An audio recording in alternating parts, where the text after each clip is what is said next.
Back in 1980, 70% of clothing worn by Americans was made by Americans. Today, it's 2%. And the reason is simple. It's cheaper to make things overseas. But that doesn't change the fact that 2% of textile manufacturers have refused to give up on this country. And those companies deserve to be congratulated. I'm talking about companies like American Giant. American Giant controls every link in their supply chain, and that matters because when you buy from American Giant, you create jobs for people in factory towns all across this country. Look, I get it. Nobody wants a lecture. But if you want to see more companies make more things in this country, you got to support the companies who are already doing that very thing. This holiday, check out the clothing at American-Giant.com. Flannels, hoodies, T-shirts, and jeans made to last a lifetime. Support the 2% who are still making it here at American-Giant.com. Live at lunch. You are looking live. Live at lunch. Live at lunch with Ott and Hanny on 104.5 ESPN, Baton Rouge. What the hell's going on out here? Now, here's Jimmy Ott and Charles Hannegriff. Yeah, for some reason or another, you sound a little taller on radio. Is it live? Is it live? Is it live? From Finbomb, Sushi Burrito Poke Ramen, next to Rouse's here, Burbank at Lee. Welcome to the Wednesday edition, Live at Lunch, Thursday edition, 104.5 ESPN Baton Rouge. Charles Hannegriff, Jimmy Ott, Jordan Kitchen's back in the studio. Wow, Dwayne Colucci will be with us today. Big week in Las Vegas, obviously, with the Super Bowl. Matt Humans, Kenny White. Max is down with Gabe Morency at Sports Grid Radio. He's going to break down and give his prop picks as well. First time. Did you notice yesterday's show? First time. I was here. First time. Not one mention. LSU basketball? First Wednesday in February. Oh, National Signing Day. Not one mention on yesterday's show. Right. By the way, did you see who was ranked number one class? It was that team we should think twice about letting into the league. Texas. Yeah. The last I checked, 298 of the top 300 players signed in the early period. I'm not making that up. That's legit. I know. But still, this is the. Yeah. It used to be. Wow, that was circled on our calendar. I'm just saying. No, it's right. It's just saying. First time in how long? Probably since we were doing this. That they didn't sign anybody yet because they had the whole class done. You know, in our infancy, that's not a criticism. That's actually a compliment. Our infancy, we have a Max Empfinger on and stuff like that when I'm doing the show at Lenny's Restaurant on Airline Highway. And all of the early 90s. The early days of the Bash. Well, of course, when the field house. What was the first year of the Bash? 96. Okay, but this was 90, 91, 92. You know, Max Empfinger was kind of the known. I mean, the Fab Five. All the running backs. Yeah, what year was that? 92. Okay. 92. I remember in 95, Donardo had just gotten a job, and they did a little de facto. It was like the pre to the Bash up on the fifth floor. He had a press conference and invited. I think he used to call them Friends of Football. Came up there and Billy Dill's crew down in New Orleans. They came up there, and it was a little mini Bash, and then the Bash, evolved from that. The footage was a big deal. I remember how hard they had to fight to allow. I used to do my own top 30, Charlie. Yeah. I mean, I would say it was hard to gather it. Actually, the high school coaches were really, really pleasant to deal with. The high school coaches were great. The NCAA fought letting them show that at the Bash for a long time. Yes. And I think at one time they could show it at Friends of Football in Metairie, but they couldn't show it at the Bash. Or then actually, you show up and they're showing it. So, anyway, I don't know, just driving around something. I think I saw somebody had sent me something on National Sign Day. I'm like, not one mention, and that's a first. And the transfer portal calendar has moved up, just so quickly. Yeah. Joe Burrow signed with LSU in middle of May. That was in 2018. Jaden Daniels signed with LSU in early March. That was in 2022. Mm-hmm. If they were available in the current market coming out of Ohio State and Arizona State, I think both of them would have signed in December. That's how quickly the transfer portal calendar has moved. Well, I think which is the 298 to 300, those numbers don't lie, and that is strong as heck. But the thing is, I think when you first split up the signing dates, all right, let's go for all our A-list guys. Okay, we still got we still got 4 spots left. Okay, then we'll see we missed on and go and fill. Because I hate when they say, well, there's a need this class. Man, you recruit every class with balance. Then you're chasing your tail. And if you're light on this one, then you go to 2 years late. Well, that's the do-over or the second chance or the fourth strike, whatever you want to call it, in the late signing period. Now that's the transfer portal. Yeah. So. And the reason that all of these kids, you say, well, if they're big-time recruits, they should draw out the negotiating process all the way to February. It was like that, like Bryce Brown. Yes, it was. And the reason that I think, my opinion, the number one reason that it's not now is I'd like to see how many of these kids are early enrollees when school starts in January. I think that number is probably it's the majority, huh? Maybe as high as 50%. Oh, I think of the top kids. I think it's a majority. Yeah, it's a lot, and that spring practice is crucial if you're going to get on the field in the fall, and a lot of them it's worth going and signing in December. All right, so today's the NBA trade deadline at 3:00 Central Time this afternoon. The Pelicans have moved Brandon Ingram to the Toronto Raptors for Bruce Brown, Kelly Olynyk, a first-rounder, and a second-rounder. It's only a 2-team trade. These are becoming harder to do. It seems like Utah's got to be in everybody's trade to facilitate the aprons. I'm not going to bore you with all of those details. Is this a good return for Ingram? It's it's about what I thought they could get, maybe even a little bit more than I thought they could get. Brandon Ingram's contract expires at the end of the season. So there's no guarantee that he would sign anywhere. The second thing is he hasn't played since December the 8th, so getting a return on him was going to be difficult. I'm not even sure that both of these players are still going to be here at 3 o'clock. The Pels, talking to some people down there this morning, they're still working some things. If the right trade comes along for C.J. McCollum, he could be on the move. Not a guarantee. They got under the luxury tax yesterday, which they were going to do no matter what, and they managed to move Ingram, which they were trying to do. The McCollum trade, maybe not. The right trade comes along, they'll take it. If it doesn't, they're happy enough to hold on to him. One or both of these players that they got from Toronto could be involved in that. If you're curious, Brown, 8.4 points, 3.8 rebounds. Olynyk, 7 points, 3.6 rebounds. They have both missed a lot of time this season, so if they stay in New Orleans, they'll fit right in.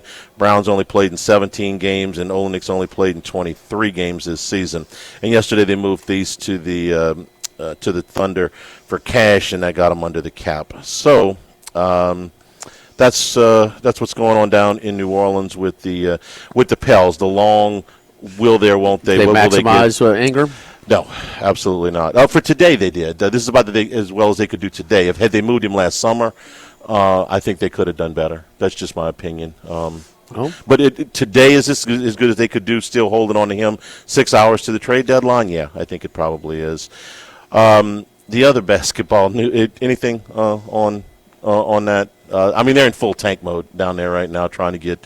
They are currently with the second worst record in the NBA. As long as they stay in the top three, Zion it's the played same. last night and actually trading punches for a good while. It looked like it was going to be a very competitive game. Tied at the half, right? Yeah, 64. I mean, just really, okay, here's Zion. He looks good out there, and then, man, just get blasted again. Yeah. Speaking of getting blasted, LSU played last night, sort of.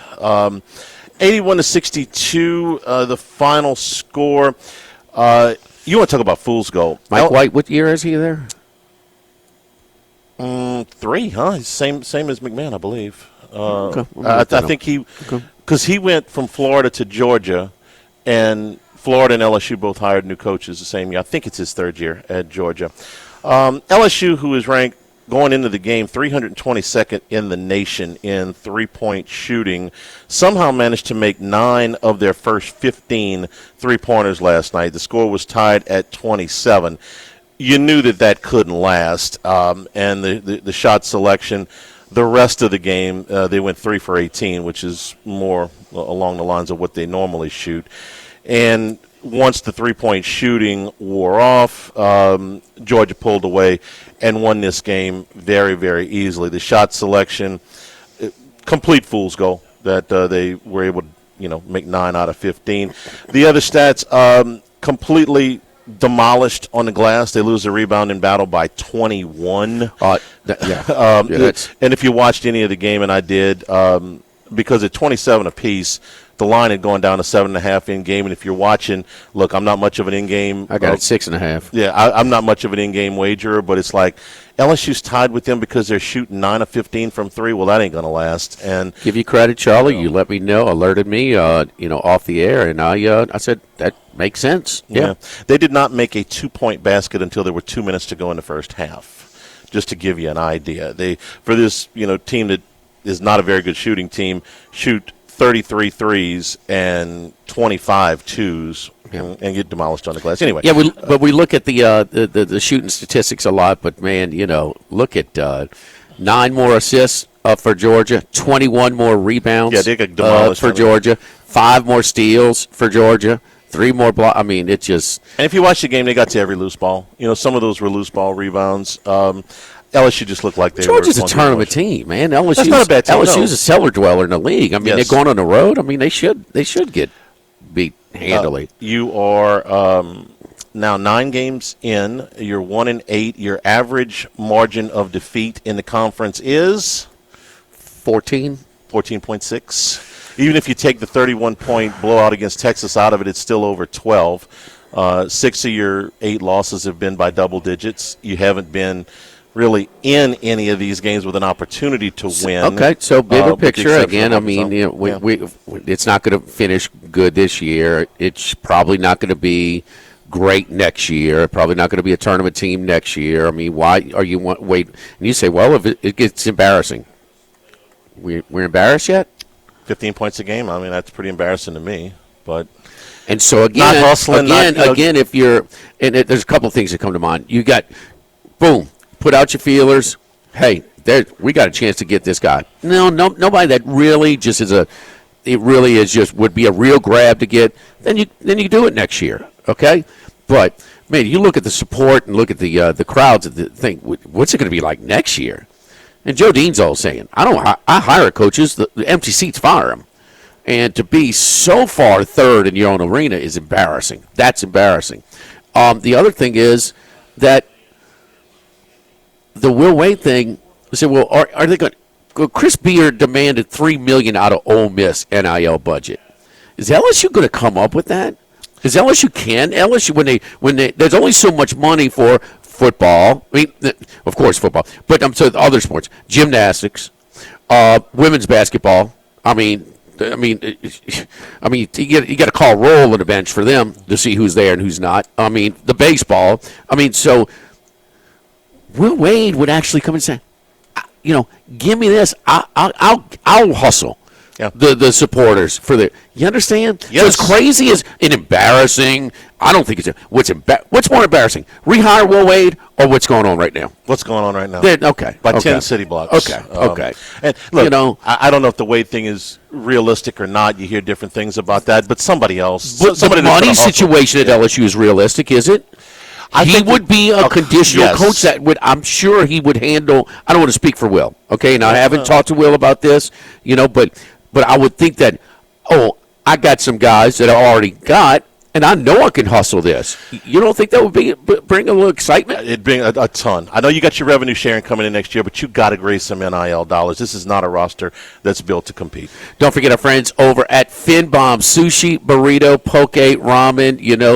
Our signature sushi burritos, man. The F-bomb, yellowfin eye tuna with the salmon, cucumber, red onion, cilantro, tobacco, wonton strips, and wasabi aioli. The crazy tuna is a yellowfin eye tuna, avocado, cucumber, jalapeno, kale, red onion, seaweed salad. And you could do all this and add some extra this or minus this or add something else. And so when you come in, sometimes it can be a little, for the first time, a little bit overwhelming, but not the case. Just try this and then see what you like, what you don't like about it, and then cater. Or if you have something specific, you can create your own sushi burrito as well. You can do the bowls as well. Our signature poke bowls are great as well. We've got specialty poke bowls like the Rain Bowl, the Dragon Bowl, the Sumo Bowl, and Charlie, you like the poke bake as well. Yeah. Ramen, we're kind of transitioning out of ramen. It's February, but it's It's warm. in February. 2 weeks ago it was snowing. Now it feels like it's almost May. We're in next to Rouse's on Lee at Burbank. If you walk out of Rouse's, we're directly to your right. Finbomb, sushi burrito, poke ramen. Live at Finbomb, live at lunch, 104.5 ESPN Baton Rouge.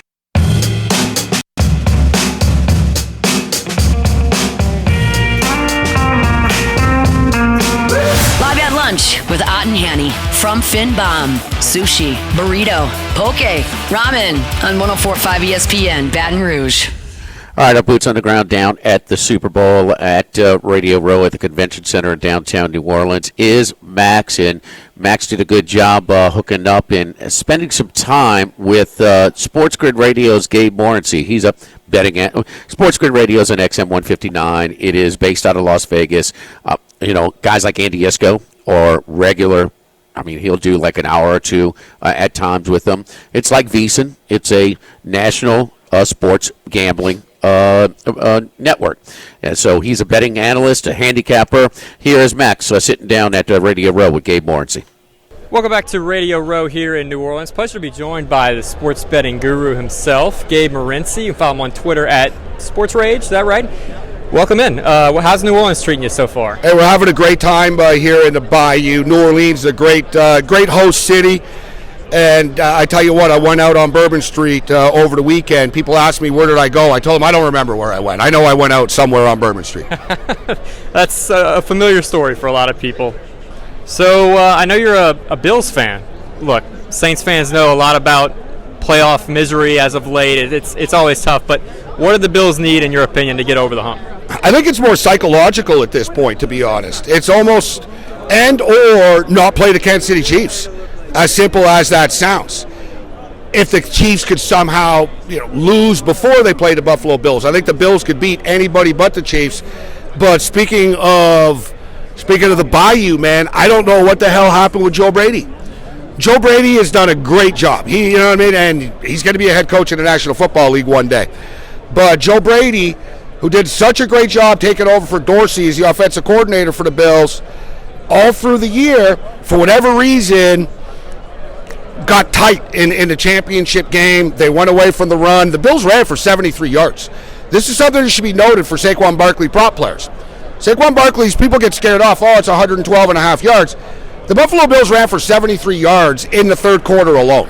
All right, Saquon Barkley is going to pop a couple of big ones. Kansas City's defense is very good. They only give up 19 points a game, but you can run the ball on them, and I expect Philadelphia will have success running the ball on them. So let's get to the game. You talked about Saquon Barkley. I was going to ask you about him because that is a high total for a Super Bowl, where a lot of Super Bowls don't really have 100-yard rushers. But let's say it's Barkley has a good game. Let's say if he doesn't. Can Jalen Hurts lead this team to victory, or is it going to have to be through Barkley? I don't think so. And I think that's the difference of this Philadelphia Eagle team and the last team. Never mind the defense. They have two different coordinators as well with the Eagles. But it's an interesting question. I think they both need to play well. I don't think Jalen Hurts can win this game by himself if he needs to throw 4 touchdown passes. And now, listen, there's a debate whether you think there's going to be a lot of points, if it's going to be a track meet again or not. It was 38-35 a couple of years ago when they played. The so-called sharp money has come in early on the under. I personally think it's going over. I mean, look, 27-24 gets us there, guys. 51 points. People thought the Buffalo Bill game with the Chiefs was going to be a lower scoring game. It went over the number. But I trust Jalen Hurts. And I think Jalen Hurts played well in the last Super Bowl, but he fumbled the ball a couple of times. But this is Saquon's game and Jalen Hurts. It's sort of a 1-2 combo, but I don't think Jalen Hurts can do it on his own, which leads me into the MVP of the football game as well. Oftentimes it's the quarterback, but I think if Philadelphia wins, it's going to be because Saquon Barkley scores 2 touchdowns. So you can get Saquon Barkley at like plus 280 to win the MVP of the game. Same neighborhood for Saquon to score 2 or more touchdowns. That's something you could look at as well if you like the Kansas City Chiefs. And or if you're betting the Eagles, I could take the Eagles, but Saquon could score 2 touchdowns. Chiefs could still win this football game. Right? So, but long story short, I think that Saquon's going to have a good game. For the record, I like the Philadelphia Eagles in this game. Looking at the Kansas City rushing attack a little bit, very good, stout front for the Eagles. Offensively, though, they had to move Joe Tooney out to left tackle. You saw that in the AFC Championship game. How does that affect their running game, and Could you see Pacheco get back involved in this game? I've heard a lot of noise about maybe Pacheco taking over for Kareem Hunt. That's another good question right there. A lot of people, I think a lot of public people, look at past, you can't do this with the Kansas City Chiefs, where they look at past box scores and see, well, Pacheco is starting to get phased out a little bit right now. Kareem Hunt is getting the touches.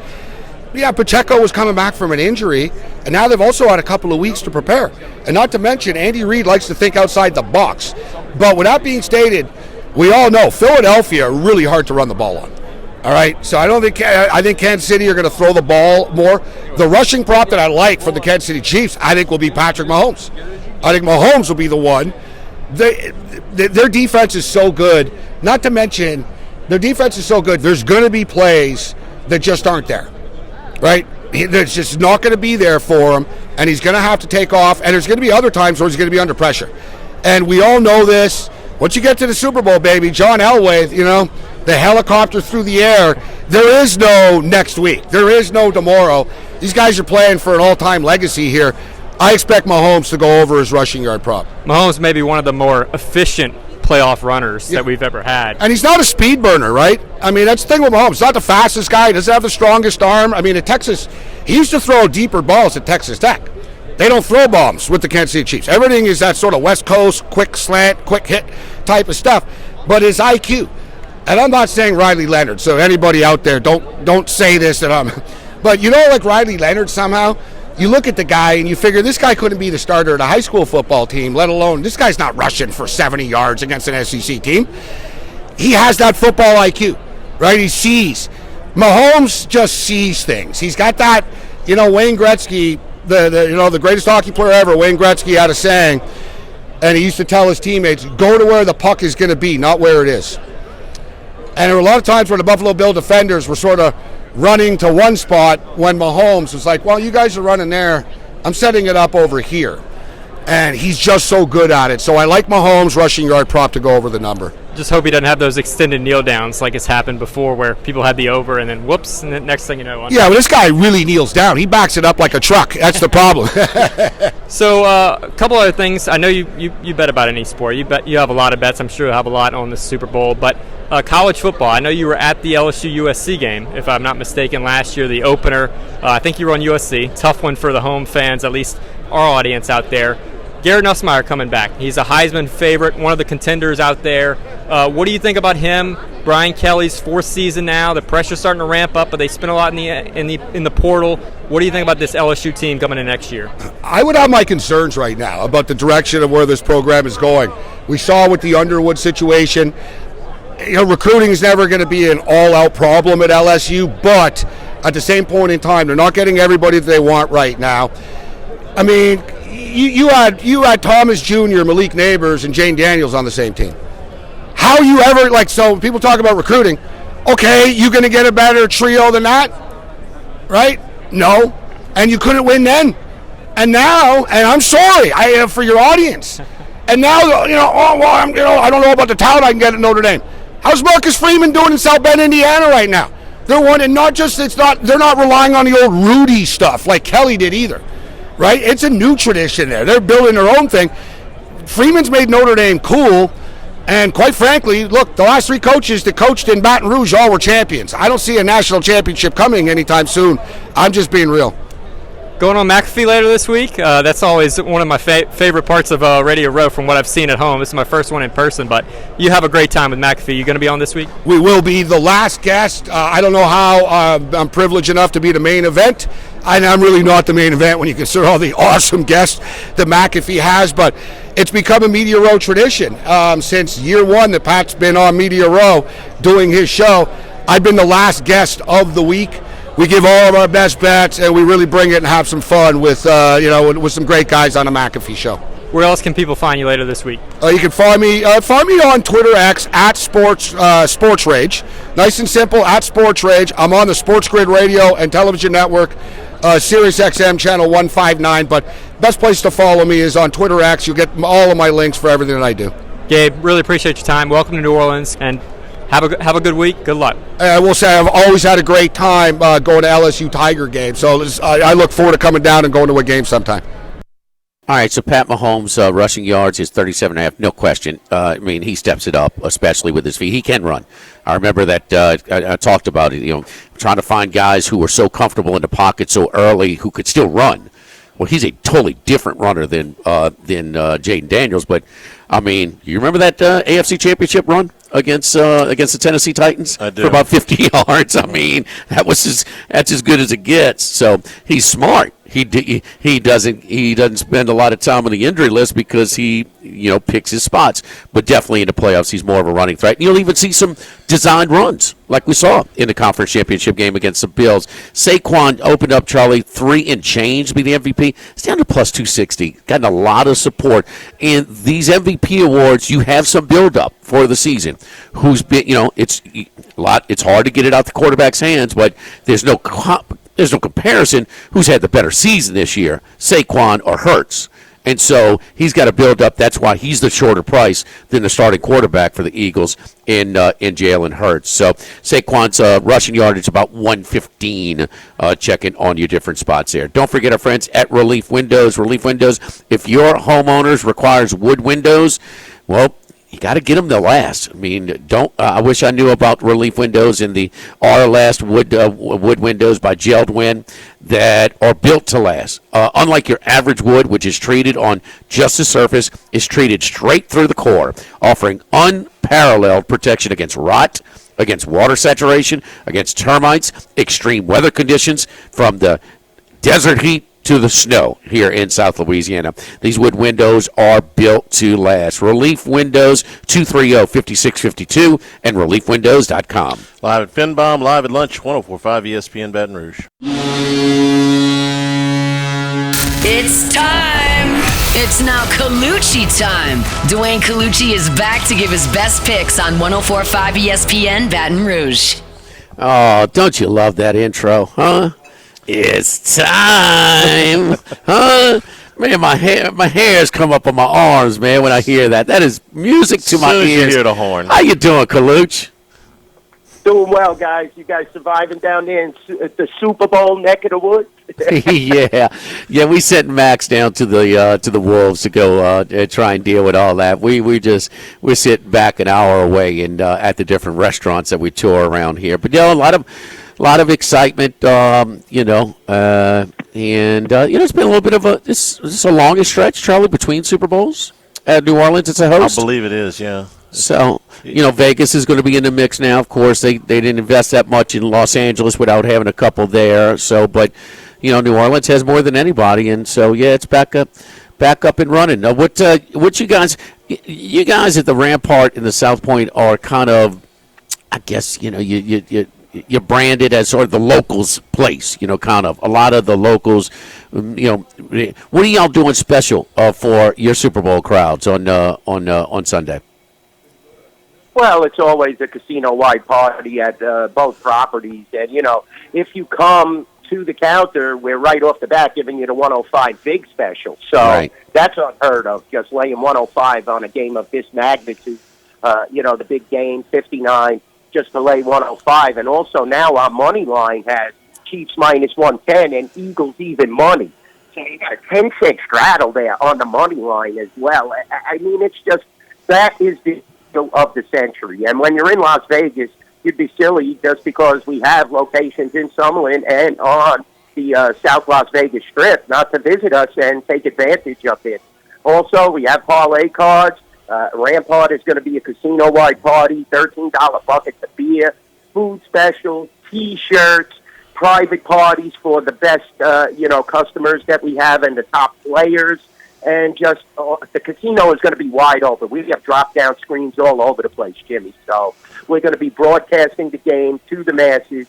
Just a really, really fun time and a great, great time in Las Vegas and a great atmosphere, So definitely come by and see us. Free parking, no charge to get into the sports book, all that riffraff aside. Yes, we are the locals' property, as is South Point, the best in Las Vegas, guys. Hey, and I would think, because I was talking to, I was doing a podcast with Paul Stone this week, and he's got a guy that he does his show, and he's got an Exacta future, and it's about I don't know. It's supposed to pay like, 250K, something like that. Chiefs beating the straight exacta.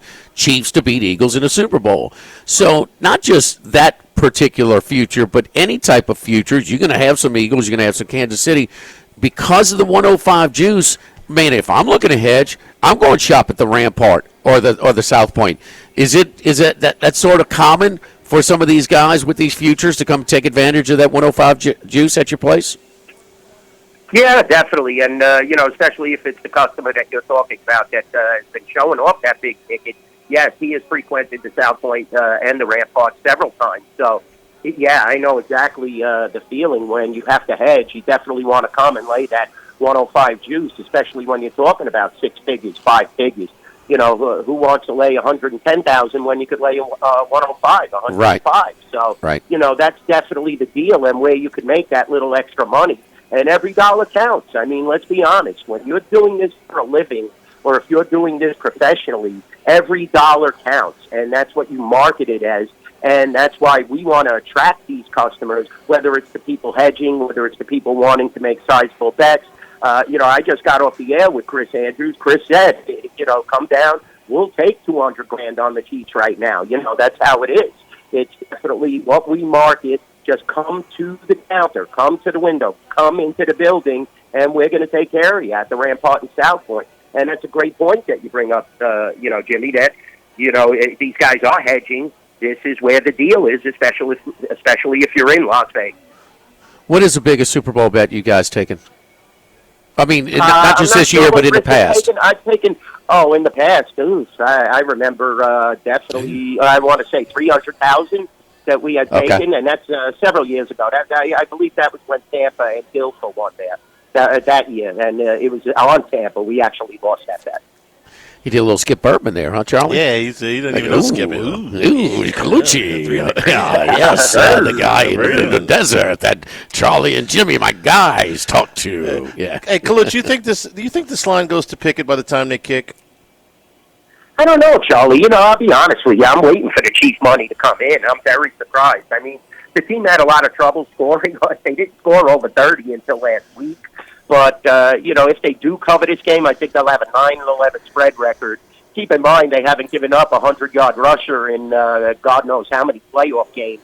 So Saquon better watch out. He better have his running shoes on because this Chief defense definitely comes to play in the playoffs. So, I think a lot of Chief money is going to start to come in late, in my opinion. But anything is possible, Charlie. So far, we're lopsided. I took $50,000 on the Eagles' money line. Guy didn't even want the point. So, this definitely is going to be an interesting betting game, but I feel very comfortable, sitting with Patrick Mahomes and the Chiefs. And, you have to understand that this is a game that could land right on one. It's not out of the question. I mean, a couple of years ago, they put up over 70 points, so the total, I'm a little shocked that they're betting the under as they are, especially with the Chiefs getting over the 30 hump last week. But, the game itself, we got sided and middled on quite a few games this year, guys. So I'm keeping my eye on that. So I would just lay the money line with the minus 110 if I was a Chiefs consumer. Do you think some of those sides getting sided in the month of December will lead to one of the rare losses overall for the state of Nevada in sports books in December in football? Definitely, Jimmy. I mean, it happens all season. We had some rough months. You saw many games land right in the middle or get sided. So there were some tough outcomes for us. And, nobody feels sorry for a bookmaker. You know that. We'll all be honest. There's way more consumers out there than there are us bookmakers. But, yeah, this was not one of the most successful NFL seasons that I could remember. But the Super Bowl is still here. We're going to have fabulous handle. We could overcome all that. But this is easily a game that could land right on this 1-point spread. These are two evenly matched teams going into this big game. And definitely when you look at it, quarterbacks are very similar. Wide receivers very similar. The running back advantage is there, but you still have Hunt and Pacheco, which is a two-headed monster. And like I said, that Kansas City defense becomes really phenomenal come playoff time. So, two great head coaches. I would give that edge definitely to Reed. By a substantial amount, but still Sirianni gets his team there. And, even though you see a lot of squabbles on the sideline, They have a bouncer basically there to make sure everything is level. The Eagles come out on top, and they had a fabulous regular season and a monstrous game against Washington leading into this. Who you like Sunday? Very tough, I'll be honest with you, but I like Patrick Mahomes, I'll be honest with you. I know people hate hearing that, but this team knows how to win. Andy Reid knows how to coach in these situations. They beat a very good Buffalo team leading into this. They really are flexing now. I think they're playing at a top level. I think the Chiefs do come out on top, but I can see this easily being a very close game that goes either way by 2 or 3 points. All right. NHL, 9 games on the ice tonight. Anything stick out to you? Yeah, the NHL has been very difficult this year, guys. I've been preaching it time and time again. You've seen a lot of teams move players, push the panic mode. Vegas Golden Knights, like we said last week, they're very, very cold, and they lost that game that I said against Columbus where, they didn't look like they're really playing and putting it all together. They're having trouble now finding the back of the net. And that's surprising with Eichel and, all these other guys. It definitely is a shock. I think the Devils could easily handle the Vegas Golden Knights tonight. The Devils are hungry. They want to keep track and pace with the Washington Capitals, who are playing at a phenomenal level. They're right there with the Toronto Maple Leafs as well. So at home, I definitely think the New Jersey Devils could win this game. We're looking at a 110 on the Devils at the Rampart and South Point. So you really don't have to lay much here. The Vegas Golden Knights still merit a ton of respect at my counter at the South Point. But Aiden Hill and Samsonov are not playing that well. So keep your eye on that. This is definitely going to be interesting to see how the Vegas Golden Knights finish up the season. And, they will make the playoffs, in my opinion, but how far they go, that's just another story. Colucci dropped for a second, but so we at the Boravage, getting back up, so we can finish the Boravage. The Devils are minus 105, so the Devils 11 games over 500. The Golden Knights 14 games over 500. So 2 of the better teams on the ice tonight. Don't forget our friends at Legacy Title, Chad Reynolds and Legacy Title for all of your real estate closings. 296-0060, full service title company servicing all of South Louisiana. Fast, friendly, professional services, which you get when you call our team at Legacy Title. Ashley Donald, Mariana Haynes, Adrian Galata, Michael Platt, buying, building, refinancing. Nobody chooses but you. Choose Chad Reynolds at Legacy Title, 296-0060. Colucci's back with us. Colucci, where we'll be doing our shows down at the Boravage this weekend. You can get New Jersey minus 105 tonight. So, very soft price at home against the Golden Knights. Anything else on the ice tonight? Yeah, the Colorado Avalanche, I was when we dropped out there. Colorado minus 160 at the Rampart and South Point. I think they could beat the Calgary Flames. McKinnon is playing well. McCarr is playing well. They're starting to make their playoff push. They got rid of Alexander Gorgiev. New goaltending there. New philosophy, and definitely they want to cleanse the palate. They definitely need, Nichushkin to be healthy, though. I preach this time and time again. It's the guy who had off-the-ice problems, on-the-ice problems. Let's just hope that this guy could get healthy, and definitely, we're going to see how far the Colorado Avalanche could go in this playoff drive, because the West is stacked. You have the hungry Connor McDavid there. Like we said, even though the Vegas Golden Knights are playing bad, you have the LA Kings. They played a fabulous game against Montreal last night. They looked really quick and strong. So keep your eye on it. Colorado has to win games like this in order for their seeding to improve.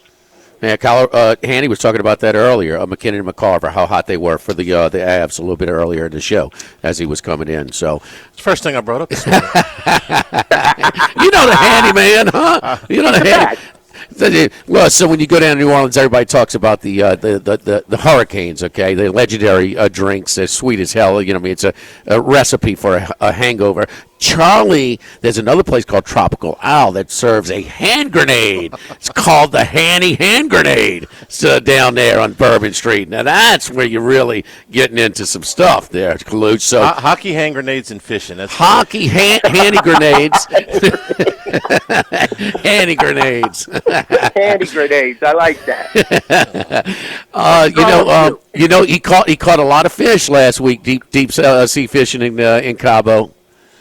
God bless him. Unbelievable. I wish I could go to Cabo right in the middle of championship at Super Bowl. That'd be just fabulous. Oh, Handy's living a dream. I planned you it know? for the week between the championship games and the Super Bowl, man. I'm no rookie. Of course. You got to rest the voice, right, Charlie? Yeah. Throw back some of them head balls. It's good for the football schedule, not so much for the deep sea fishing with the 6 and 8 foot seas. Handy grenades, yes, indeed. Well, Kaluch, man, it sounds like it's a lot of build, always a lot of excitement. You know, Monday's going to be kind of like an exhale spot, no doubt about it. And then we'll kind of get into more, the basketball, both college and pro. But this is Vegas has always been a destination spot for just normal, much less for the Super Bowls. So, which should be a lot of fun at your places, man. We hope that you do well, man, and keep us up to date on Twitter about these sizable bets that come across your window.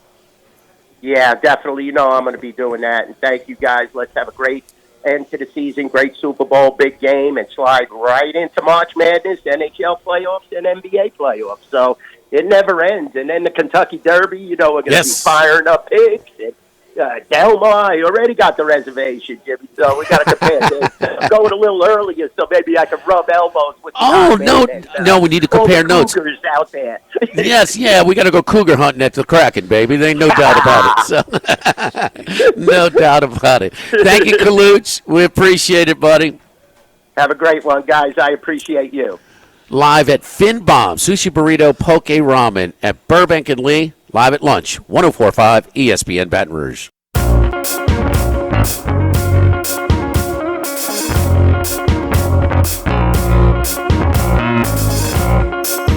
Live at lunch with Ott and Hanny from Fin Bomb, Sushi, Burrito, Poke, Ramen on 104.5 ESPN Baton Rouge.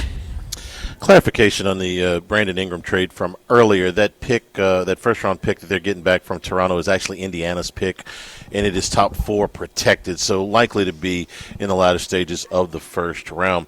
Joe Burrow talking this morning. He's making his rounds at the Super Bowl, and he is continuing to just kind of ramp up the pressure on the Bengals this morning, saying, we need to keep Trey Hendrickson, we need to keep T. Higgins, and I'm willing to restructure my contract to do it.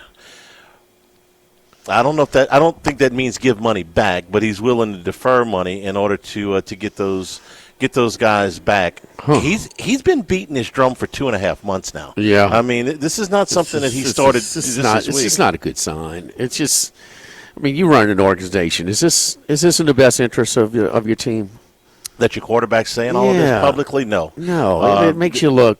It's a little embarrassing. It also compromises your negotiating position. Everything. If I'm the GM, I'm like, Joe, we love you, but hush. And I don't see where they can keep Higgins and Hendrickson. So I don't know that they can keep one of those guys with what they're going to have to pay Jamar Chase. Maybe one of the two. If you got to keep one of the two, I'm sorry, but Hendrickson probably makes more sense. That defense was woeful last year, and I don't know that you can pay 2 wide receivers that kind of money on a not a max deal, but pretty damn close to a max deal. Chase is going to get a little bit more than Jefferson got, which is going to put him at the top of the market, and Higgins is going to want to be in that top 5 or 6. I don't see it. We talk about Super Bowl dynasties, Jimmy. If the Steelers of the 70s were in today's market, they would have never been able to keep Stallworth and Swan for all 4 of those things. They would have had to make choices. I mean, there was something like 7 or 8 Hall of Famers on that team. They would have certainly moved. Some of them would have moved on. I don't think they would have been able to keep both of those guys for the entirety of their Super Bowl runs. I mean, Kansas City hasn't been able to. They had to move Tyreek Hill. I know. They couldn't afford to keep him. You have lost the cornerback who went to the Titans. You have to make some decisions, and that's why cheap contracts, those guys that are producing on rookie contracts, are just worth their weight in gold. Well, this is where it's everything's nice, and optimistic, and the future is bright and for Washington, but they got to get it right now. Yeah. You got 5 years. That's why Seattle should have beat New England for another one. I mean, they should have. They had that window on Wilson's rookie contract. Mm-hmm. Yes, indeed. Hour number 2 straight ahead at Fin Bomb, Sushi Burrito, Poke Ramen here. Lee at Burbank next to Rouse's 104.5 ESPN Baton Rouge.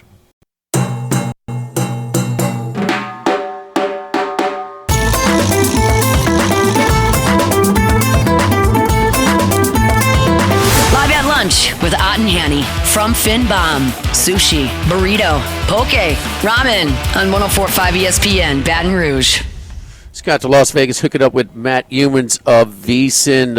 A lot of college basketball the last 2 nights as we do that, and also Super Bowl props as well. Matt, what's on your menu for this weekend, man? How many props you going to have on Sunday?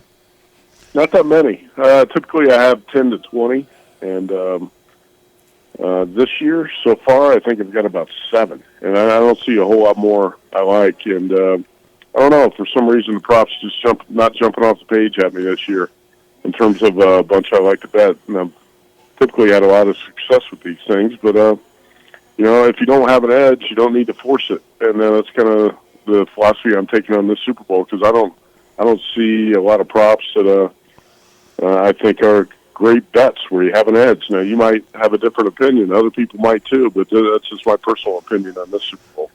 What's the ones that you do have, Matt? I played Jalen Hurts anytime touchdown minus 115. Hurts under 38.5 rushing yards. I played Mahomes rushing attempts over 6.5 plus 115. I played Mahomes to score a touchdown at about 4-1 odds plus 375. I've got the Chiefs to make the longest field goal. I've got the Eagles over 23.5 total points, team total over 23.5 for Philadelphia. And then there's a couple others I was looking at in terms of the Chiefs, but I have not played them yet. I've probably got a total of maybe 10 on my sheet, but nothing crazy. The tell you what, the most creative prop I've seen, just put out by Red Rock Sportsbook a couple days ago, is Chiefs points in the game versus Luka Doncic points when the Mavericks play the Lakers on February 25th in L.A. And you get Chiefs plus 5, and that's what I was looking at. I kind of want to bet Luka in that prop, but if the Chiefs go off and put up 37 points, you're going to be up against it there. It's Chiefs total points plus 5 against Luka in that game against the Mavs on February 25th. So I thought that was one of the more creative props I've seen, but I have not bet it yet. Your last one, I caught most of it. You said it was over Eagles team total, 23.5. Is that right? Yeah. Okay. Yeah, I like the Eagles in the game. I bet the Eagles in August 16-1 to win the Super Bowl. I only bet 2 Super Bowl futures. One was a dead bet on the Jets at 30-1. The other was the Eagles at 16-1. So I got that going for me. I'll try to set up a middle. Hey, the Chiefs have trailed in the fourth quarter of all 3 of their Super Bowl wins. Right. I feel like there's going to be a spot here where I could probably get the Chiefs plus 3.5 live and set something up there pretty good where hopefully the Eagles win by 3 or less. But that's the situation I'm in going into this game. We put out a VSiN NFL preseason guide, and everybody makes their predictions for playoff teams, division winners, stuff like that. And I did pick the Eagles over the Chiefs as my Super Bowl exact. I wish I had bet the exact. The Circus Sports had that at 59-1. For some reason, I never bet that. Huh. Outright Eagles to be a straight exact, not box, right? Just to make it, yeah. You think this thing will get down to pick? Is that your sort of buy point pregame on a hedge? To me, I would have my trigger ready on Sunday if the Eagles jump up 7-0, or any type of middle I could have, coming back at 16-1. Is that something that you're looking at? I think I just said that, didn't I? Like 30 seconds ago.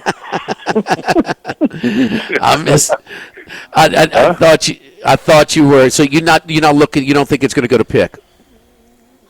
I don't care if it goes to pick or not. It might, but I don't care. When you're talking about you set up middles and stuff all the time. Are you really trying to set up a 1 or 1.5 point middle? No way. I'm not going to waste time looking at something like that. So when you got the Eagles at 16-1, what you're looking at is at least a 3.5 point. Like I said, I want the opportunity to get the Chiefs plus 3.5 live and set it up that way where the Eagles can win the game by 3 points or fewer, and I can win both bets. So I don't like to hedge where you're giving away a certain amount of profits. I want a chance to win both bets. And I think you do that, set stuff up like that all the time too. I just don't want to give a certain amount of money back and say, hey, I'm going to bet the Chiefs at pick or Chiefs -1. I want the Chiefs at plus 3.5 or better, and that way I can win both bets. And I think there's a good chance the Eagles are going to have a lead in this game. Like I said, the Chiefs have trailed in the fourth quarter in all three of their Super Bowl wins. They have a tendency to fall behind in games like this, and I'm not crazy about the hedge idea anyway, because I kind of like the Eagles in the game. I'm not crazy about the Eagles in the game because the Chiefs find a way to win more often than not, and I'm not going to make an argument against anybody who wants to bet KC in this game, but I think the Eagles got an edge here with their offensive line and with Saquon Barkley, and also probably the best defense that Patrick Mahomes has seen. So I think the Eagles get a legit shot really here to win this game too. Yeah, I think the two terms that are misused over and over, NIL. No, that's just paying players. NIL. They're not exactly all endorsements. That's just player play, and then people confuse hedging for middling. No, there's a difference when golf, it's a straight hedge, or like in this spot, this would be a straight hedge for you to give back. Middle is completely different, and of course, 1.5 point middles. I mean, that's trying to thread the needle a little too tightly. What do you think of St. John's earlier this week against Marquette? And man, they defend like hell. The senior point guard, kind of a big guy, looks like their power forward. They're getting better. What do you think about St. John's moving forward? They got a shot? Love St. John's. Been talking about this team for a long time, and for the past couple of weeks, anybody asked me who should I bet on the futures board? Where's their value? I've said St. John's because they're about 50-1. In fact, BetMGM had 60-1 a week ago. It was still out there. I bet St. John's 80-1, but I bet that like it end of April or first week of May last summer when I saw some of the players Rick Pitino was bringing in. If you look at Kim Pomeroy's website or any of the others, St. John's is top 10 in defensive efficiency right now. And this team really does get after it on the defensive end, like you mentioned. I think they've got enough scoring. They got experienced guards. They got bigs. They got a Hall of Fame coach who can get them there. So I do like St. John's a lot. And if you haven't made a futures bet and you want some action in March, for those who maybe haven't jumped in yet, 50-1 on St. John's is going to be a really good number. I think Johnny's, by the time he gets to Selection Sunday, probably going to be a number 4 or 5 seed, something like that. Hopefully a 4. If you got that 50-1, gives you a much better shot. But I like him. I do not like him Friday night, though. So this week, St. John's hosted Marquette, and then they're at UConn on Friday night. And, if this were on a neutral or St. John's or at home, I might play the Johnnies. But I think Danny Hurley's going to be ready for St. John's on Friday night. And, UConn just went on the road and beat Marquette last weekend. That was a game Marquette was a 7.5 point favorite. A lot of people thought they were going to run out UConn. Didn't happen. So, once again, Hurley's a hell of a coach, whether you like him or not. I think UConn's probably going to beat St. John's on Friday night, though. What's the difference between St. John's and Tennessee, who they can go through scoring droughts, or are they kind of the same team? Well, that's a good question because last night Tennessee looked pretty good, right? Lighting it up from 3 and put up 85 points against Missouri. If you watched Tennessee last night, you think, well, why can't that team get to the Final Four or win it? But the problem is Tennessee doesn't shoot like that too often. And last night kind of an aberration or an outlier, I think, on how Tennessee plays offensively. I don't think there's a big difference between St. John's and Tennessee. There isn't. I think Rick Pitino might be the difference, to be honest. Pitino he can get a team to the Final Four, and he knows it. He knows how to do it. And Rick Barnes has had all sorts of problems when he gets into the tournament, running into some sort of roadblock. So if there were a difference, let's say I've got a little bit more belief in Pitino and knowing how to get his team there. Then Rick Barnes has been a little bit unlucky. Some of the teams he's run into in March, but there's not much of a difference between those two. Your buddy Ziegler made all 4 of his threes last night. He's up to 30% on the year. I mean, my man, quit shooting, bro. When you're 1 for 17 against Kentucky and Auburn. I don't know if him making 4 3-pointers in a crazy. game. I don't know if him making 4 3-pointers in a game is good for them. It was like Tack Minor making the first shot of the game. Yeah. He's going to shoot some more. Well, I mean, it just he should be better with his decision making with all the starts that he has at that place. And I think he's been a headache for me. And I think he's I don't know. They don't have anybody to create off the dribble. He is the guy, but he's got to create more for his teammates than for himself. That's what I want him to do with this many minutes. Our buddy Chris Massaro and I, we fight over one team, and they're not the most vicious defensive team, but damn it, they're playing way better, and they covered for the 10th straight game last night, Creighton, and they got their inside-outside game working right now. We know Coach Mack can coach it, but Ashworth and Kalkenbrenner combined for 58 last night in covering easily. Again, a kind of relatively short number at Providence last night. Yeah, I think Chris Massaro thinks Creighton's too soft. I think that's his criticism of the Blue Jays. If you remember last year, I think the last team to beat UConn was Creighton. I'm pretty sure when Danny Hurley and the Huskies went to Omaha, they got that's right. I want to say blown out by about 20. And that might have been the last game that UConn lost last year. I'm pretty sure.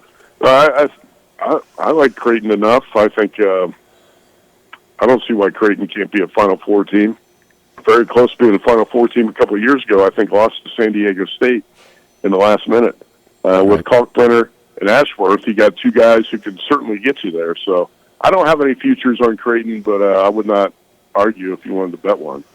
Yeah, they beat them 68-63 last January. Was the last time that UConn lost a year ago. And, yeah, they caught the wrong officiating crew that day with San Diego State. They were letting them play, and San Diego State's way, way more physical than Creighton. And you could just see it was they were trying to hang on with that lead for most of the game, and then they caught a tough call. They let them play forever, and then they called a tough call with the game tied to provide the free throws to win the game for San Diego State. Speaking of San Diego State, the kid that transferred to Kentucky. The game I was talking about was when Creighton beat UConn 85-66 in Omaha last February. That was the game. Creighton beat UConn again this season, but they blew them out last year in Omaha. Anyway, go ahead. Gotcha. But speaking of San Diego State, the point guard for Kentucky. I mean, look, when you give up more points to Ole Miss than ever in the history of that series, was it 24 or 26-1 with the assist to turnovers? I mean, man, not only do you miss your leading assist guy, but, man, you miss your defensive guy. And if you play that many years at San Diego State, you're going to defend – Pope, the honeymoon over already, giving up these type of points defensively? Well, Lamont Butler makes a difference, but I think it's kind of disturbing to see how poorly Kentucky's playing on defense without Butler. And also, offensively, they're a little bit out of sync. I mean, you can kind of look at the Arkansas game a week ago and say, all right, the Razorbacks showed up and played with a purpose. They had a bunch of guys where that game meant a lot to them, and they showed up and played that day. And, hey, Arkansas followed it up last night with a wire-to-wire win at Texas, essentially. So it's funny. I think one thing when you're handicapping college hoops, too, you have to realize that injuries don't matter that much. And injuries move the betting market, but they don't really matter. Tennessee a week ago had two of its top players out and blew out Florida, right? The game was a joke last week in Knoxville. It was Tennessee with two starters out. You look at a couple nights ago, Wyoming's best player was out against Utah State. Betting market moves 3 points. Well, Wyoming's in the game the whole way, loses by 4 as a 10-point dog. How about Texas Tech had a key player out last week against Houston? Doesn't matter. I could go on and give you 20 examples from the past month. Tennessee takes out Kentucky or takes out Florida. That was the best one last week with two starters out. Boogie Flan's been out for Arkansas, and I heard people say, well, I don't see how Arkansas can go into Kentucky to win. Boogie Flan's out. Doesn't matter Boogie Flan's out because Arkansas just beat Kentucky and Texas on the road in back-to-back games. So I think sometimes you have to forget about the injury aspect of some of this stuff. These teams can play well even when after a star goes down, and that's kind of been the case with Arkansas, a team that was left for dead next to last place in the SEC, and that gets 2 big wins in a week. I think Kentucky's just kind of plateaued a little bit. Obviously, the hype was over the top with what Mark Pope was doing, and Kentucky got up to number 5 in the polls, and all of a sudden kind of hit a flat spot and bottomed out. So Also, I think when you watch Kentucky, you're seeing some of these opposing coaches take them apart because everything's on film now, and you see the weaknesses, and you're going to get exposed a little bit more, especially in a league like the SEC. Leagues like the SEC or the Big Ten, when you're going through it the second time, everything's on film, and every coach knows your weaknesses, knows how to attack you, and I think you're seeing teams just take Kentucky apart at this point, especially without Lamont Butler out there. So I've cooled off on Kentucky, too. The more you watch them, you say, okay, maybe this team is not going to be a Final Four type of team. You know, I thought the game where they fell behind double digits that Saturday in Nashville against Vandy, and then they come back and look like, okay, the tough parts behind them. They gave up some easy buckets to let Vandy come back and win that game in the last couple of minutes. You talked about Arkansas. I throw Arkansas and Rutgers kind of in the same category. Teams supposed to be, talented. They have talent. Everybody tells they have talent, whether you got the two, first-round picks at Rutgers or the top three player budget at Arkansas. Arkansas started 1-6. You talked about their 2 road victories. Texas have been playing good, too. And Rutgers now. Which one you're buying or both of them, kind of moving forward because you might get some better lines, on the cusp of their, kind of hitting their stride. Yeah, I'm really annoyed at myself last night because I liked Rutgers against Illinois. And Dylan Harper's healthy. And when he's been struggling with injuries and illness, and he hasn't been himself. And that's why Rutgers was supposed to be that 1-2 punch with Dylan Harper and Ace Bailey. And Harper just wasn't there, and it didn't look good for Rutgers near the bottom of the Big Ten standings. But now Harper being back last night against this Illinois team, you talk about a team you want to sell stock in is Illinois.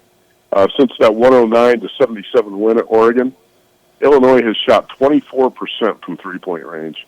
And they just keep chucking the threes. They just keep firing away. And last night I thought, Rutgers probably in a good spot, and I chickened out, didn't bet it. Of course, Rutgers got the win. So I think with Harper and Bailey, you're going to see Rutgers actually play much better basketball now with Harper healthy. That team's got some upside, and Steve Peichel is a really good coach. So, I don't know where Arkansas goes from here. Can't answer it. I think that it's pretty impressive what's happened in the last couple games. But I'm a little bit more reluctant to buy into Coach Cal.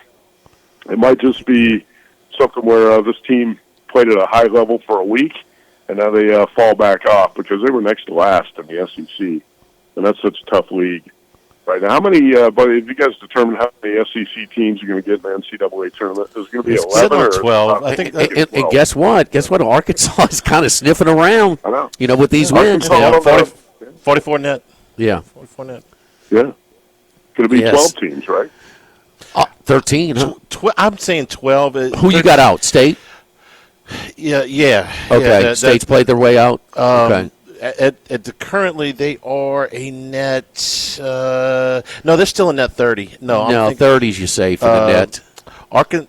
Vandy. Vandy? Vandy is 46. Okay. Close. It's close. LSU, South Carolina, and Vandy's probably the next team Matt, on the level. LSU is out, okay? Safely say. Yes. They're out. I mean, what a joke. Oklahoma's no lock. I'm taking Arkansas and Rutgers till they show me that they're ready to cool off. I think, now that they got Harper back, I think Arkansas's buying in on the defensive end.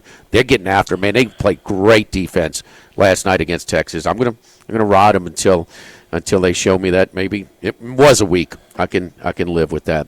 All right, Matt, enjoy Super Bowl Sunday, my man. Good luck to you Eagles, man. Hope you cash that ticket. Yeah, where are you going to be watching the game, Jimmy? You going down to Borgata or no? Beau Rivage, yeah. Yeah, Beau Rivage. We'll do our show. Yeah, 10 to noon, and then about 5 hours later. And Charlie's got us in the VIP viewing area at the Beau Rivage. Jimmy's my +1. Yeah. Sounds like a good time. Where are you going to be?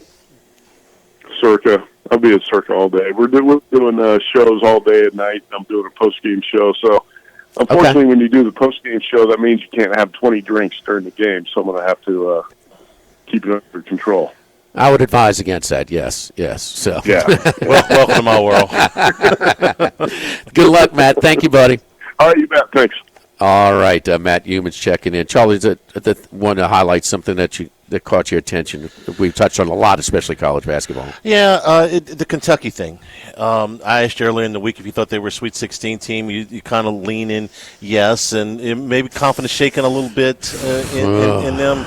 I don't, man. They are not committed to the defensive end. Yeah, and if they were in a shooting slump, I'd feel a lot more comfortable. Sometimes that happens. End of January, beginning of February, you get a team goes through a shooting slump.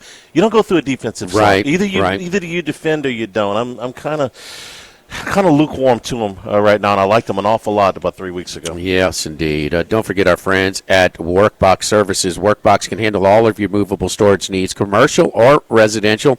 Our shipping containers come in various sizes, 8x8, 8x10, 8x20, 8x40 feet, not just one size. These units can be customized for any use. Lunchrooms for your staff, offices, work sites for plumbers, for welders, dual purpose, part office, part storage, climate control, shelving, lighting, using different materials, whatever you need. Give my buddy Martin Padiel and Workbox a call at 343-4886 and WorkboxLLC.com. Live at Finbom, live at lunch, 104.5 ESPN Baton Rouge.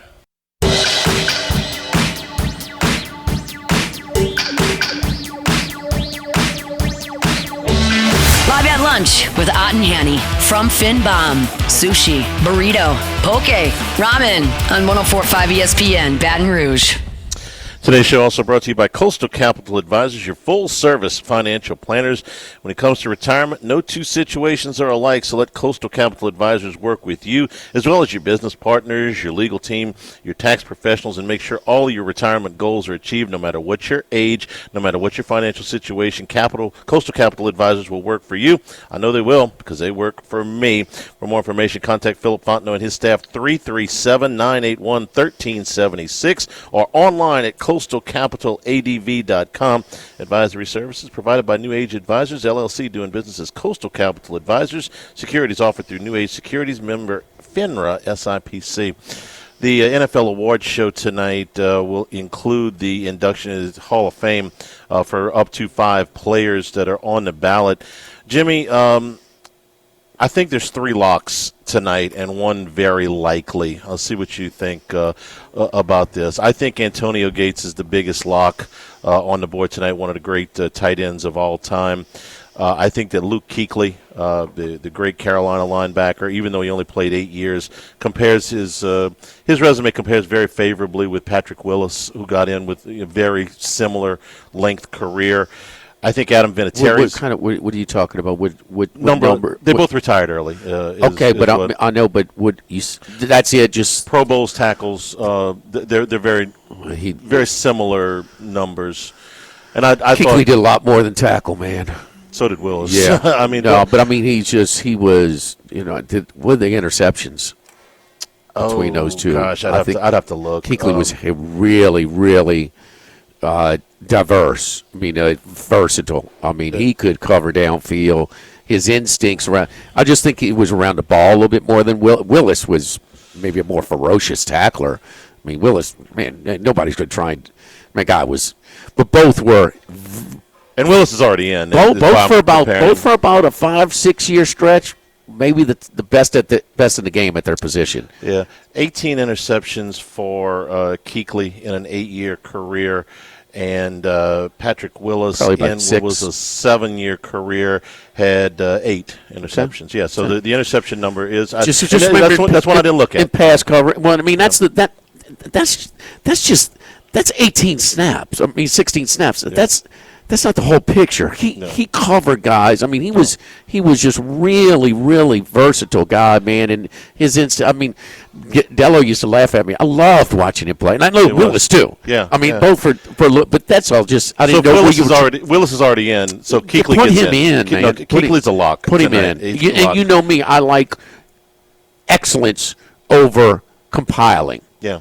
So I'll take the guys for a shorter period of time who are really, really, really special. 8-year career, and he was great all 8 years. Mm-hmm. There was no drop-off. I think Adam Vinatieri gets in tonight.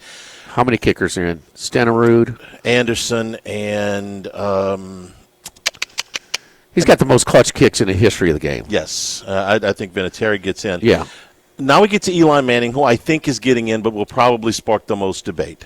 I think this time he's getting in. I think so. Okay. I think so. I wouldn't bet my life on it. Those first three, I absolutely are in. Well, I told you that it sparked the debate when his name came up. It was like a 40-minute presentation and another 40-minute discussion and debate, and it was a debate because he's had 2 Hall of Fame postseason runs, as good as anybody, and he but the overall career it's pretty average. 11th most passing yards of all time. That's everybody that's those keep going up. Yeah, everybody that's ahead of him is either in the Hall of Fame or will be. I think he gets in. I don't think it's a slam dunk, but I think he gets in. The 5th one is hard. If I were voting, I would vote for Marshall Yanda, the guard for Baltimore. I just thought that guy was fantastic. I don't think he's going to get in tonight. I think he eventually will. Reggie Wayne, this is, I think, his 4th year on the ballot, 4th or 5th year on the ballot. He's been close before. I think he's got a chance, but I don't know for sure. Torrey Holt is another one who's been on the ballot a few years. Jared Allen is in the finals. Charles Woodson is a finalist tonight. Terrell Suggs is a finalist tonight, along with Willie Anderson, a longtime tackle for the Bengals. Any of those guys? I don't think Woodson's a Hall of Famer?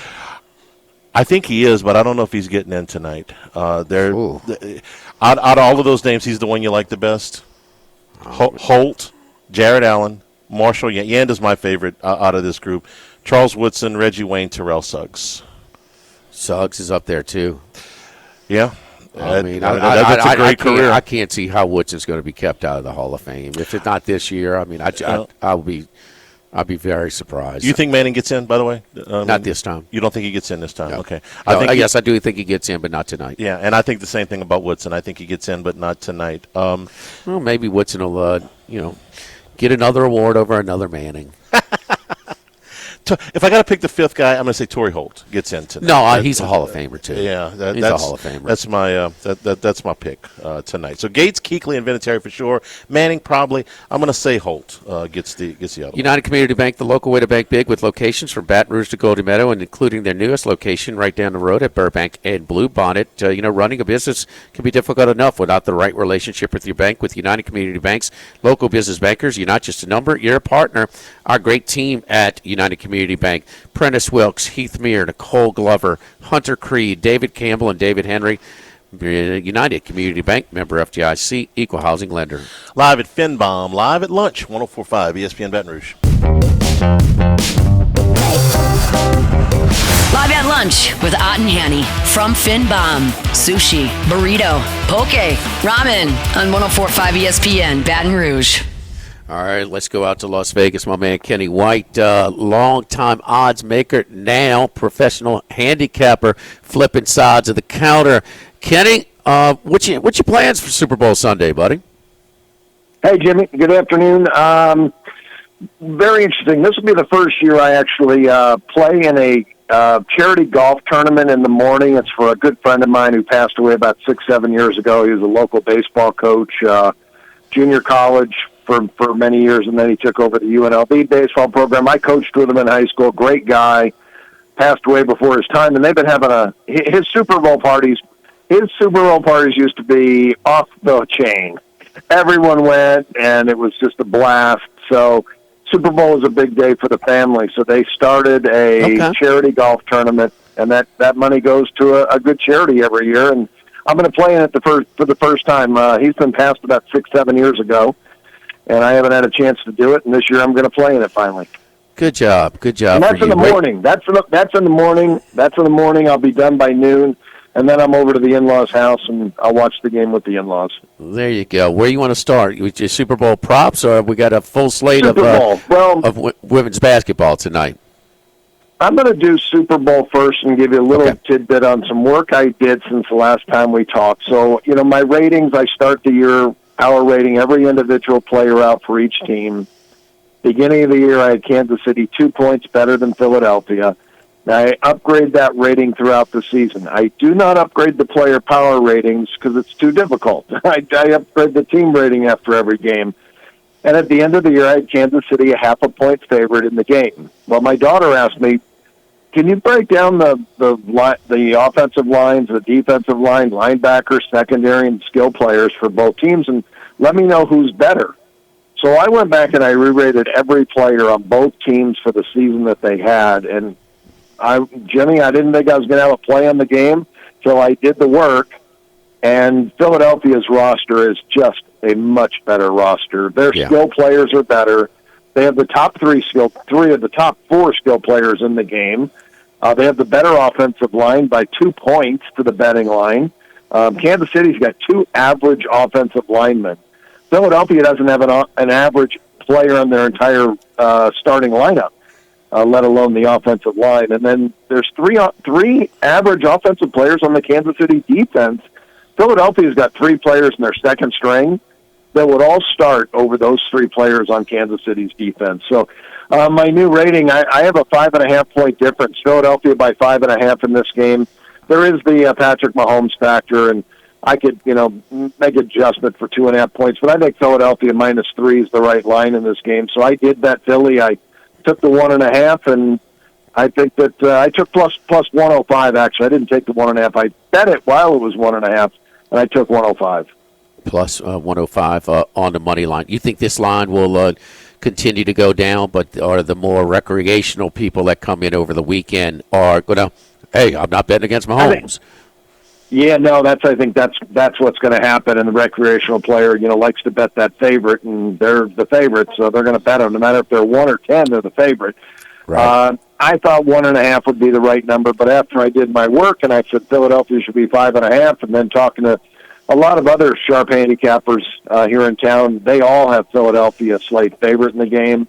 But it's that Patrick Mahomes factor, though. That guy just doesn't lose, and he knows how to win Super Bowls. The only thing I think I have going for me with Philly this time is they have experience in the Super Bowl. They've been here. And I think that they'll be much better off this time for it than they were the last time they lost to the Chiefs. So it's still a tight game. It's a coin flip, but I've got some better wagers that are not coin flips. All right, go ahead. Women's college basketball. Yep. That's, really good sport. The line is tightened up a little bit here towards the end, but it's going to be, I got a feeling it's going to be a great March Madness for me with women's. And today I've got several solid plays today.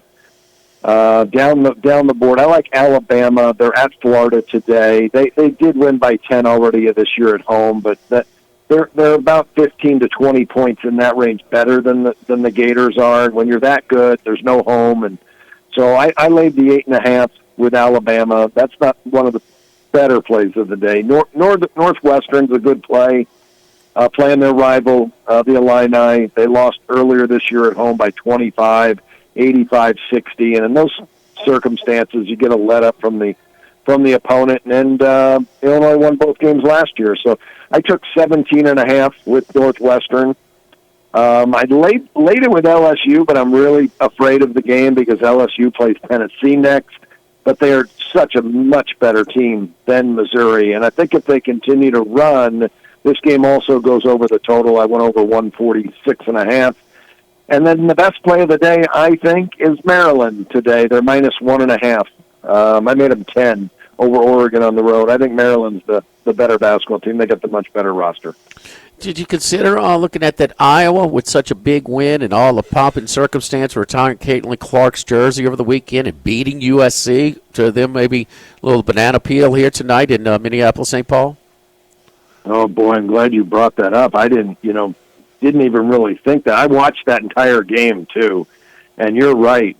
Iowa played their triple plus game that they could ever play in their history, and they did win both games against Minnesota last year. I have this number right on what it is, but there's definitely a letdown situation just off that factor. I'm betting Minnesota. I'm going to take the 3.5 because I think that's a great angle to play. All right. Let me ask you about this, and I'm like you as well. I think that minus quarterback on the bench, Philadelphia has so many advantages in this matchup. I think this could be a little bit like that Tampa Bay Super Bowl for Kansas City, where Mahomes just where he was running for his life. They were overmatched. Would you entertain sprinkling a little alternate line on the Eagles, maybe like -8.5? Plus 350, -8.5, something like that. Yeah, I don't think that's a bad bet at all because, like I said, I've got a 5.5 point difference between these two rosters. If this was the first game of the NFL season, I'm making Philly 5.5. They just have a much better roster, top to bottom, and their skill players are better. The only advantage Kansas City has is Patrick Mahomes. I have a point better than Jalen Hurts. That's it, 1 point. So yeah, I would say so because my number at -5.5. If you were to lay 8.5, you should only be getting maybe plus $1.40 or $1.50 in that range. But it's what number again? I'm going my little alternate line. -8.5. I think you said plus 350. -8.5. Yeah, about 320 to 340 in that range. Yeah, I think that's a good number. I believe me, that was when I finished these two teams. My first thought was I want to add 2.5 points for revenge for Philadelphia as well for losing that last Super Bowl and making this game 8, Philly 8, and then it's Patrick Mahomes. I just can't do it. So my first thought was alternate line of maybe even higher than 8.5 in double digits and seeing what I could get because I think it could be that kind of game. I'll give you one, Kenny. Let's see if we can help you out for being so generous with your time and coming on a weekly basis. But, Xavier Worthy had been really trending down in his receptions, and especially they were just throwing a lot of lateral stuff to him. He had 1 yard receiving when the Buffalo cornerback was knocked out of the game. Well, we saw what happened after that. He kind of went nuts. I think he's got a similarly tough matchup, or a tougher matchup. But he went over in his last game, and he's kind of I'm just watching it just go up and up and up from 47 to 48 to 52. He's up to 57.5 at one shop right now. I'm going under on Xavier Worthy receiving yards. I like it. There's a lot of targets that Patrick Mahomes has, and you know that Kelsey is going to be looked for a lot. But when you got Hollywood Brown and DeAndre Hopkins, they're still really good wide receivers. So, I like that a lot. And Juju's playing, and I think Justin Watson's a really good receiver. So there's a lot of options for Mahomes. You're right. I like it a lot. This Philadelphia defense is outstanding. I think they're one of the top in the league against the pass. Is that what I have them? Yeah, number 1 against the pass. Yeah. No, they're and they made some adjustments when they moved DeJean, the rookie, down into nickelback, and it's kind of solidified things. I mean, the first game I watched Zach Bond play this year, I mean, that's more tackles than he had in how many years with the Saints? I mean, 4. He had 4 tackles with the Saints. No, he had 4 years with the Saints. The 4 years. Yeah, believe me, I put 2 stars next to him. He had a tremendous year, and the other guy I starred was the left tackle for Philadelphia. Jordan Mailata, he had a tremendous year too. They just have such good players. And it's just a better roster. And they're healthy. I mean, they're healthy. That's a big thing as well. So, man, Kenny, again, you can subscribe to Kenny's stuff, man. He's been taking a special interest in the women's basketball. We're going to really get into it even more after the Super Bowl on Sunday. But go to KennyWhiteSports.com. KennyWhiteSports.com. I'm on the text chain, and it's real convenient getting some in-game plays as well from time to time. So really, really consumer-friendly service. Our buddy Kenny White, who's setting the lines for so long, and now handicapping the lines. So a unique perspective. Thank you, Kenny. Good luck to you this Sunday. I think that's a great deal you're doing for on Sunday as well for that charity.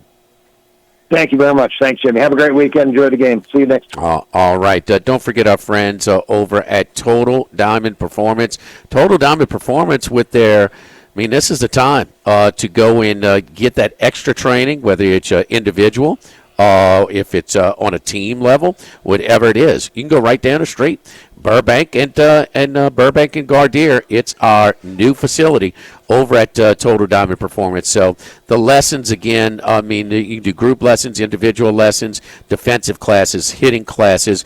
Your best way to get involved, email Nick Schneider to register. Nick at tdpbaseball.com. That's Nick at tdpbaseball.com. Now we have the indoor facility to accommodate, and you're never going to get rained out. That's the worst when you try and schedule something. You find something in your time for your kid, for yourself, for the instructors over at TDP, and then it gets rained out. Not anymore with their indoor facility at Gardere at Burbank. Again, Nick at tdpbaseball.com. Get your little leaguer that extra edge as we just get underway for this year's tournament ball season. Live at Finbaum, live at lunch, 104.5 ESPN Baton Rouge. 104 Health and Injury Centers helping you deal with pain. Dr. Michael Goff and his staff at 3 locations around Baton Rouge. Back pain, neck pain, muscle soreness, things that are keeping you from getting a good night's sleep or restricting your emotions. Let them help you out the way they've helped us out over the years. Just kind of control those pains, target those problem areas, get you to feeling better, whether you need a dry needle or electric nerve stimulation, cryo or ultrasound therapy. Airline Highway, Plank Road, Jefferson Highway near Drusilla. Dr. Michael Goff, Louisiana Health and Injury Centers. MVP tonight, who you got? Who you think wins it? Man, I struggled for this on this one for a long time, but I just think what's going to win out is if Josh Allen had 2 and Lamar had 0, I think Lamar would get it to try and even it. There's no way that Lamar Jackson can have 3 and Josh Allen 0. There's just no way. And I think that part of the legacy is on the mind of the voters, and I think Josh Allen's going to take it. I think Allen's a better quarterback.